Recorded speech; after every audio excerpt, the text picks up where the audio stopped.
Students, अब हम अपना नेक्स्ट टॉपिक कर रहे हैं, that is types of plans. So आपके जो प्लान्स हैं वो कौन कौन से हो सकते हैं। First one is objective. तो ऑब्जेक्टिव्स तो क्या है स्टूडेंट्स, ये आपको बहुत ही अच्छे से पता है what is objective. Objective is the activity, the target, the goals that we want to achieve in future। जो हम फ्यूचर में अचीव करना चाहते हैं वो ही ऑब्जेक्टिव है। और ऑब्जेक्टिव्स को हम एक पर्टिकुलर टर्म्स के अंदर डिनोट करते हैं। लाइक जनरली जो ऑब्जेक्टिव है उसको हम न्यूमेरिकल टर्म्स के अंदर डिनोट करते हैं, रिप्रेजेंट करते हैं। Like any organization objective can be to increase the profit, like increase the sale, कुछ भी हो सकता है। और ऑब्जेक्टिव जो है वो ऑर्गेनाइजेशन का भी हो सकता है, किसी इंडिविजुअल का भी हो सकता है, किसी सोसाइटी का भी हो सकता है। लाइक मेरा खुद का पर्सनल ऑब्जेक्टिव हो सकता है, आपका पर्सनल ऑब्जेक्टिव हो सकता है जो आप अपने लाइफ में अचीव करना चाहते हैं। तो ऑब्जेक्टिव किसी का भी हो सकता है। और ऑब्जेक्टिव जो है वो एक स्पेसिफिक टर्म्स के अंदर उसको हम डिनोट करते हैं। Next one is strategy. तो स्ट्रेटजी क्या होती है स्टूडेंट्स, ऑब्जेक्टिव है व्हाट टू बी अचीव्ड, क्या हमें अचीव करना है, एंड स्ट्रेटजी क्या है, हाउ टू बी अचीव, हमें कैसे अचीव करना है। तो स्ट्रेटजी हमें वही बताती है कि हमें कैसे अपने टारगेट को, अपने ऑब्जेक्टिव को अचीव करना है। तो स्ट्रेटजी क्या है, स्ट्रेटजी एक एक्शन प्लान है जो हम बनाते हैं अपने टारगेट को अचीव करने के लिए। लाइक हमारा जो टारगेट है वो अपनी सेल को इंक्रीज करना है। अब सेल को इंक्रीज करने के लिए हमारी स्ट्रेटजी क्या होगी, सपोज हमने स्ट्रेटजी बना ली कि हम अपने कॉम्पिटिटर्स को डिफीट करें, क्योंकि हमारे कॉम्पिटिटर जो है वो हमारी सेल को इंक्रीज नहीं होने दे रहे हैं। तो हमने अपनी स्ट्रेटजी बनाई है टू इंक्रीज आवर सेल्स कि we will defeat our competitor. अब हम कॉम्पिटिटर को डिफीट कैसे करेंगे, उसके लिए हम अपने प्रोडक्ट की क्वालिटी को इंक्रीज कर सकते हैं, अपने प्रोडक्ट का प्राइस डिक्रीज कर सकते हैं, प्राइस को कम कर सकते हैं, या इसके अलावा कोई नई टेक्नोलॉजी इंट्रोड्यूस कर सकते हैं जिससे जो कस्टमर्स हैं वो अट्रैक्ट हो जाएं सिर्फ हमारे ही प्रोडक्ट को खरीदने के लिए। तो इस तरह से हम स्ट्रेटजी बनाते हैं। तो स्ट्रेटजी क्या है, स्ट्रेटजी एक एक्शन प्लान है जो हमें बताती है कि हमें काम को कैसे अचीव करना है। स्टूडेंट स्ट्रेटजी जो है वो एक अच्छी स्ट्रेटजी अगर हम बनाते हैं, for strategy would be good, तो it will help to growth our organisation, ये हमारे ऑर्गेनाइजेशन को ग्रोथ करने में हेल्प करेगी। लेकिन if our strategy is not so strong, if our strategy is weak, हमने अपनी स्ट्रेटजी तो बना ली लेकिन हमारी स्ट्रेटजी कैसी वीक है, तो it will lead to decline our organization, वो हमारे ऑर्गेनाइजेशन को डिक्लाइन कर देगी, उसकी ग्रोथ को कम कर देगी। तो स्ट्रेटजी जो है वो एक स्ट्रॉन्ग स्ट्रेटजी होनी चाहिए। हमें स्ट्रेटजी बनाते टाइम बहुत सारे जो फैक्टर्स हैं जो अफेक्ट करने वाले हैं उनको ध्यान में रखते हुए एक स्ट्रॉन्ग स्ट्रेटजी को बनाना चाहिए। स्ट्रेटजी जो है एक अकेला एक प्लान नहीं है, स्ट्रेटजी एक कॉम्प्रिहेंसिव प्लान है जिसके अंदर बहुत सारे एक्शन इंक्लूड होते हैं। एक्शन प्लान हम बना रहे हैं तो उसके अंदर बहुत सारी एक्टिविटी इंक्लूड होती हैं। लाइक हम टारगेट को डिटरमाइन करेंगे, फिर जो रिसोर्सेज हमें चाहिए उन रिसोर्सेज को एलोकेट करेंगे, उसके लिए एक्शन प्लान हमारा तैयार करेंगे। तो स्ट्रेटजी जो है इट्स वेरी इंपॉर्टेंट प्लान, बहुत ही इंपॉर्टेंट प्लान है जो किसी ऑर्गेनाइजेशन की ग्रोथ, उसकी डेवलपमेंट या उसकी डिक्लाइन के लिए मतलब सबसे बड़ा रोल जो है ये प्ले करती है। Next one is policy. Policy क्या है, प्रिंसिपल्स फॉर एक्शन। पॉलिसी क्या है, पॉलिसी प्रिंसिपल्स बताती है कि हमें कोई काम करना है तो उसके काम को करने के लिए हमारे प्रिंसिपल्स क्या हैं, हमें कैसे काम करना है। पॉलिसी जो है, पॉलिसी क्रिएट्स ए बाउंड्री, एक बाउंड्री बनाती है ऑर्गेनाइजेशन के लिए, और उस बाउंड्री के अंदर रह के ही हमें अपना काम करना है, उस बाउंड्री के अंदर रह के ही हमें अपने एक्शन को परफॉर्म करना है। तो पॉलिसी जो है वो हेल्प करती है स्ट्रेटजी को, कि स्ट्रेटजी को हमने जो स्ट्रेटजी बनाई है तो उसको हमें आगे कैसे इम्प्लीमेंट करना है उसके लिए पॉलिसी हेल्प करती है। और पॉलिसी जो है वो मेजर और माइनर दोनों हो सकती है। Major policy means it's impact to outsider, जो आउटसाइडर को भी इम्पैक्ट करेगी हमारी पॉलिसी जो है, लाइक हमारे कस्टमर्स को, हमारे कॉम्पिटिटर्स को। और जो माइनर पॉलिसी है वो हम अपने इंटरनल जो हमारी ऑर्गेनाइजेशन की डे टू डे एक्टिविटी होती है उसको अफेक्ट करती है। अब पॉलिसी क्या हो सकती है स्टूडेंट, जैसे हमारी बिजनेस पॉलिसी है, हमने अपने बिजनेस की पॉलिसी बना दी कि we will not give any product और एनी गुड्स टू क्रेडिट, हम क्रेडिट पे उधार पे कुछ भी नहीं देते, ये हमारी बिजनेस की पॉलिसी है। हमने ये एक प्रिंसिपल बनाया हुआ है अपने काम को करने का कि भाई हम उधार नहीं देंगे, क्योंकि एक बार जब पैसा गुड्स चला गया, उधार में चला गया, तो गारंटी नहीं है कि 100% गारंटी नहीं है कि वो पैसा वापस आएगा, तो उसमें क्या है, रिस्क हो सकता है। तो हमने पहले से ही अपनी पॉलिसी बना दी है कि हम भाई उधार में नहीं देते हैं। तो इस तरह से हम अपनी अपनी डे टू डे एक्टिविटीज़ को सपोर्ट करने के लिए, उनको परफॉर्म करने के लिए पॉलिसीज बना देते हैं। अब सपोज हमारा कोई नोन है जो हमें इस बात के लिए बार बार फोर्स करे कि नहीं अभी मेरे पास पैसे नहीं है तो आप प्लीज़ क्रेडिट पे दे दीजिए, in future I will pay. लेकिन अब हमने पॉलिसी बना दी, तो पॉलिसी क्या है, पॉलिसी हमें हेल्प करती है कुछ डिफिकल्ट सिचुएशन से निकालने के लिए, कुछ सर्कमस्टेंसेस से निकालने के लिए। कि अब कंपनी की पॉलिसी है कि उधार नहीं दे सकते, तो चाहे मेरा रिलेटिव्स हो, चाहे फ्रेंड्स हो, चाहे कोई भी हो, तो मैं सबको ये बोल सकती हूँ कि नहीं ये कंपनी की पॉलिसी नहीं है तो मैं आपको नहीं दे सकती हूँ, तो वो मुझे उस पर्टिकुलर सिचुएशन से बाहर निकाल लेगी। तो इसी तरह से पॉलिसी जो है, जब कहीं भी हम स्टक हो जाते हैं तो हमें हेल्प करती है।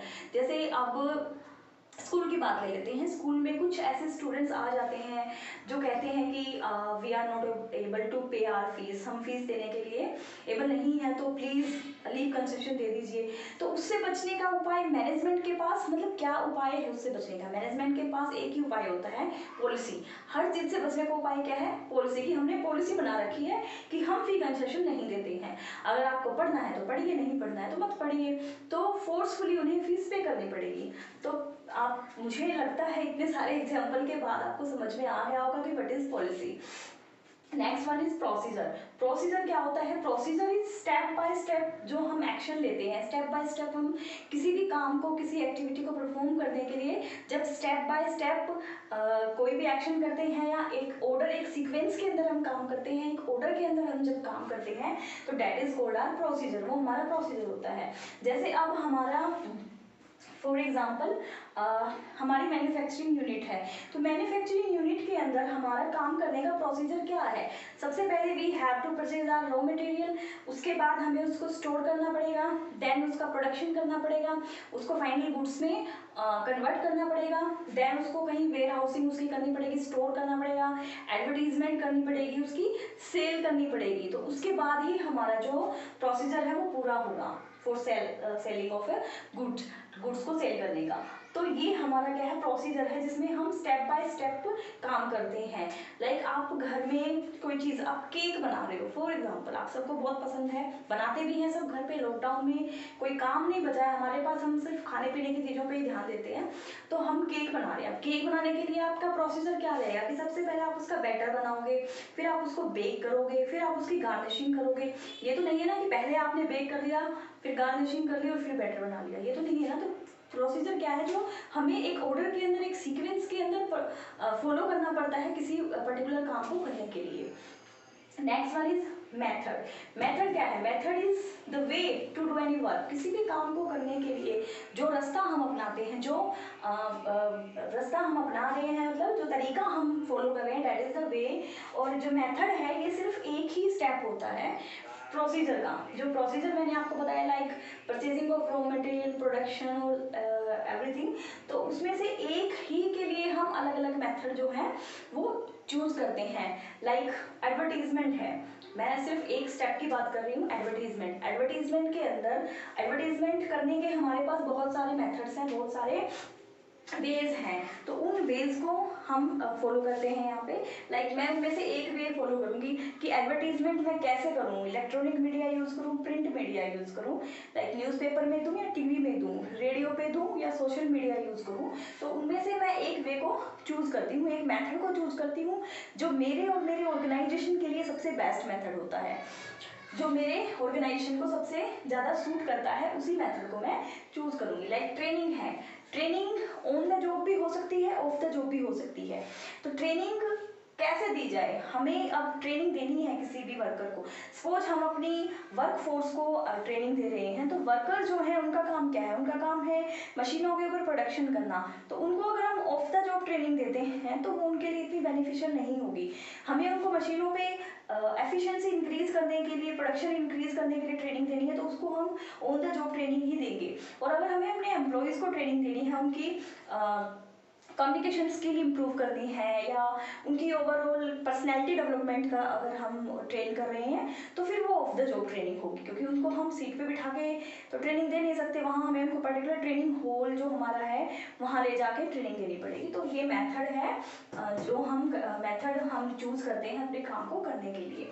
Next one is rules. Rules क्या होते हैं? डूज एंड डोंट, क्या करना है क्या नहीं करना है ये हमें बताते हैं हमारे रूल्स हेल्प करते हैं in formation in implementation of policy को इम्प्लीमेंट करने में रूल्स हमारी हेल्प करते हैं कि रूल्स हमें बताते हैं कि ये काम हमें करना है और ये नहीं करना है। रूल्स जो है रूल्स को हमारे लिए रूल्स के अंदर कोई भी डेविएशन जो है वो अलाउ नहीं होता, कोई कमी हम छोड़ दें, मतलब रूल्स को हम फॉलो ना करें तो वो अलाउ नहीं होगा किसी भी हाल में। अगर हम रूल्स को तोड़ते हैं तो it will lead to punishment, इसकी वजह से हमें पनिशमेंट मिल सकती है और पनिशमेंट होनी भी चाहिए। रूल्स बनते ही इसलिए हैं कि हमने ये कोई भी पर्टिकुलर रूल बना दिया और रूल जिसने तोड़ा तो उसको पनिशमेंट मिलेगी, चाहे वो पनिशमेंट किसी भी वे में मिले। तो रूल्स हमें क्या सिखाते हैं? रूल हमें सिखाते हैं respect of laws, respect of जो भी एक्ट लॉज बने हुए हैं उनकी रिस्पेक्ट करना सिखाते हैं, क्योंकि अगर हम लॉ को फॉलो नहीं करते तो हमें क्या मिलता है बदले में? पनिशमेंट मिलती है। तो रूल्स क्या है? रूल्स हमें सिखाते हैं कि क्या हमें करना चाहिए, क्या हमारे ऑर्गेनाइजेशन के लिए सही है जो हमें करना चाहिए और क्या नहीं करना चाहिए। अगर हम वो करेंगे तो उसका एडवर्स इम्पैक्ट जो है वो हमारे ऑर्गेनाइजेशन के ऊपर पड़ेगा। Next one, so student next one is our budget. Budget क्या है? बजट फाइनेंशियल लिमिट बताता है हमें किसी काम करने के लिए हमारे पास फाइनेंशियल लिमिट क्या है। और इसके साथ ही स्टूडेंट्स बजट क्या होता है? इसके साथ ही स्टूडेंट बजट होता है एक स्टेटमेंट ऑफ एक्सपेक्टेड रिजल्ट, जो हमारा एक्सपेक्टेशन है कि हमें इतना रिजल्ट चाहिए, तो वो हमारा बजट डिक्लेयर करता है कि कितना रिजल्ट हमें हमारा एक्सपेक्टेशन है कि हमें, जैसे हमारा सेल्स इंक्रीज हम कर रहे हैं तो कितनी हमारी एक्सपेक्टेशन है कि कितनी हमारी सेल्स इंक्रीज हो सकती है, तो ये हमारा बजट डिसाइड करता है। और बजट हमें हेल्प करता है इन कंट्रोलिंग। कैसे हेल्प करता है? क्योंकि हम पहले यहाँ पे स्टैंडर्ड फिक्स कर लेते हैं और जो हमारा स्टैंडर्ड फिक्स करते हैं हम, जो हमारा डिजायर्ड मतलब गोल है और जो एक्चुअल में हम अचीव करते हैं, तो दोनों का कंपैरिजन हम कब कर पाते हैं? जब हमारे पास पहले से फिक्स स्टैंडर्ड हो और जो हमने अचीव किया है उसको हम कंपेयर कर पाए। तो बजट हमारी हेल्प करता है इन कंपैरिजन और in controlling. Next one is programme. Programme क्या है? Programme include all above for a particular task. Programme जो है वो सेट ऑफ टास्क है जो हम किसी भी पर्टिकुलर काम को करने के लिए करते हैं। तो प्रोग्राम के अंदर हमारा स्ट्रेटजी भी आ जाएगा, ऑब्जेक्टिव भी आ जाएगा, पॉलिसी, प्रोसीजर, मेथड, रूल सब कुछ आ जाएगा कि एक पर्टिकुलर टास्क को अचीव करने के लिए हम ये सारी चीज़ें इंक्लूड करते हैं। तो स्टूडेंट्स ये था हमारा टाइप्स ऑफ प्लान्स का टॉपिक। अब हम इसकी नेक्स्ट केस स्टडी करेंगे, क्योंकि ज़्यादातर आपकी जो केस स्टडी आती है अगर प्लानिंग टॉपिक से तो वो इसी टॉपिक के ऊपर आती है कि कौन सा टाइप ऑफ प्लान है। Thank you.